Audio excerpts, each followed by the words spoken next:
la crise de, comment on appelle ça, la guerre froide. McCarthy était le héros anticommuniste aux États-Unis. Ben moi, je vais vous dire, là, je ne peux pas parler de McCarthy, c'est parce qu'on n'est plus dans le même game. Mais ce genre de sentiment-là, puis c'est pas la même, moi, je n'ai pas perdu de job nulle part, je ne pas encore, là. Mais il y a une chose qui est certaine, je ressens cette pression-là. Que si je dis le mot Israël, whoop, puis si je dis Israël a fait quelque chose de pas correct, ah ben là, regarde, là. Ça y est, le NATO, il est barré de. Okay, j'ai pas. Mais il y a cette pression-là. Si je dis Palestine, sans dire le mot Hamas, ah, je suis biaisé. Mais je peux dire Palestine pour parler du peuple là-bas, puis de la guerre qui a eu lieu, puis des résultats, puis faire des démonstrations de même, je suis biaisé. Je le reçois, cette pression-là, mais je fais un choix. Et en advienne que pourra, c'est pas moi qui va régler le problème, mais si je peux faire partie un petit peu de la solution, puis ce débalancement-là qui est énorme. Tu sais, je veux dire, on parlait tantôt des pays autour de la Palestine, là. Les gouvernements là-bas, là, est-ce qu'ils aident aussi? L'équation est énorme. Les joueurs internationaux. Les États-Unis ne donnent pas juste de l'argent à Israël. Ils en donnent à l'Égypte, ils en donnent à d'autres pays aussi. Pour acheter quoi? Pour en arriver à quoi? Puis, pourtant, Obama l'a dit. Même George W. Bush l'a dit. Après le 11 septembre en question, il faut régler la question israélo-palestinienne, ça va aider. Bon, il y en a qui aident plus que d'autres, mettons. Il y en a qui ont un discours présentement, mais il y a une grosse machine d'État en arrière d'eux autres. Mais au moins, il y a un discours. Quand j'ai rencontré M. Schneiderman à Jérusalem-Est, il nous a dit, lui, il est spécialiste de Jérusalem. Puis Dieu sait que Jérusalem, c'est complexe comme débat. Puis lui, il a même dit que si Dieu a un code postal, là, ben c'est à Jérusalem. Okay, hein? Il y a la religion, la politique, il y a l'histoire, il y a toutes sortes d'éléments, puis c'est international. Et lui, il disait que depuis l'élection, la rentrée en vigueur d'Obama, le 20 janvier 2009, il n'y a jamais eu autant de congressmen et de sénateurs américains qui sont venus à Jérusalem, entre autres pour discuter de la question,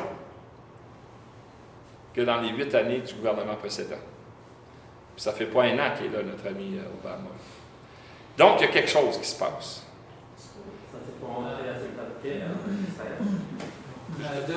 Tu comprends? Mais il y a quelque chose qui se passe. Mais là, moi, je ne peux pas dire c'est quoi les discussions, je ne suis pas dedans. Mon pas évident encore. Je m'excuse, mais on n'a pas de temps pour toutes les questions. Okay. S'il vous plaît. Deux dernières? Peut-être écouter pour toutes les questions et vos réponses sur M. Allal. Pourquoi le gouvernement canadien s'est plié au lobby juif canadien pour priver M. Galloway d'entrer au Canada alors que c'est un militant pacifiste? Ouais. Le député britannique. Oui, je connais. Écoutez, je pourrais. OK, excuse-moi. Je vais répondre. Allez-y. Bon, tout d'abord, je vous remercie pour votre exposé et je salue votre courage. Et merci aussi pour les efforts déployés pour les causes humanitaires et la cause palestinienne en particulier. J'ai quelques petites questions comme ça. Jadis, on parlait de nos ancêtres qui voyageaient sur les bêtes. Il y a un dicton qui parle, qui dit que, qui annonce à une jeune fille que leur parent, que son père est tombé de la bête. Elle a dit que je le savais parce qu'il était instable depuis sa sortie de la maison. Donc il faut voir les origines de ça. Et vous avez déclaré que l'ONU est le problème de veto qui pose problème. Ça c'est aussi un problème. Il faut chercher la démocratie au niveau international. C'est quoi rapidement. Et puis il y a les objectifs que vous avez définis. En tant que vous êtes prof et tout ça, il faut nous en parler des objectifs opérationnels. Il faut opérationnel ces objectifs. Dernière chose, c'est que le pancarte ou les premiers transparents que vous avez fait le jeu je préfère que le blanc soit d'une autre couleur parce que ce n'est pas de la paix pour les Merci. Ahmed Limam, dernière question. Moi, j'ai une petite question après le remerciement. Pourquoi la cause palestinienne en particulier pour l'Israël? Pour moi. OK. Galloway, je ne peux pas répondre. Je n'étais pas dans le dossier. Je ne sais pas exactement ce qui est arrivé. Mais c'est sûr que le gouvernement conservateur est extrêmement frileux de quiconque va dire quelque chose qui touche Israël de près ou de loin. Mais plus que ça, je ne sais pas. La structure internationale, là, écoutez, la question est posée, le problème est connu. Il va falloir que ça se règle au niveau international. Puis, vous savez, quand vous avez le pouvoir, là, c'est dur à l'enlever. Hein? Le pouvoir peut être une mèche longue de même, mais si vous l'avez, partagez ça au niveau international, c'est extrêmement difficile. Mais c'est là qu'est rendue l'humanité. Que Dieu nous en excuse. Là, mais, et à cet égard-là. Là, les autres questions... pour les objectifs. Ouais. Écoutez, moi, là, j'ai mis des objectifs de choses qu'on peut comprendre tout de suite.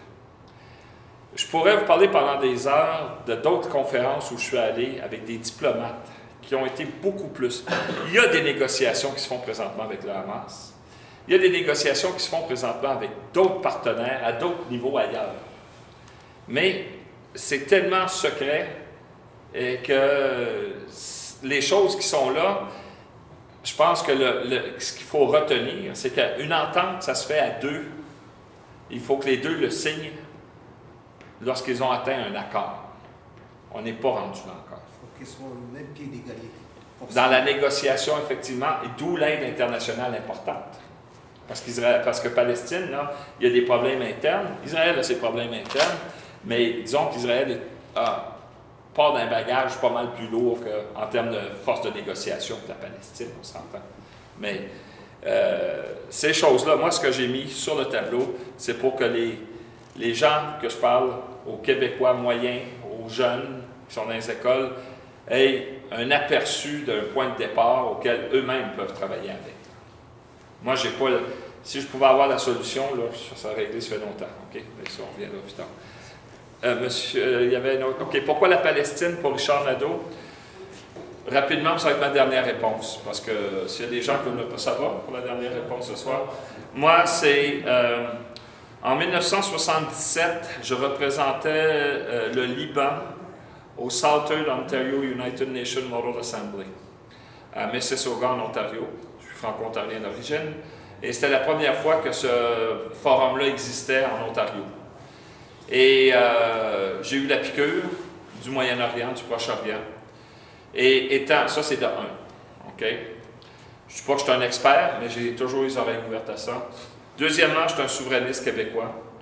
Pour moi, l'indépendance de l'Écosse, de la Palestine, l'indépendance des États qui étaient sous l'Union soviétique, qui étaient déjà des pays avant, pour la plupart, l'indépendance du Pays basque, la Catalogne, les Kurdes, et on peut continuer, m'intéresse énormément.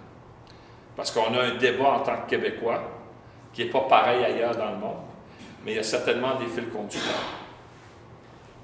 Et la Palestine en fait partie, avec l'approche première dont je vous ai parlé tantôt. Alors, je vous remercie beaucoup de votre attention.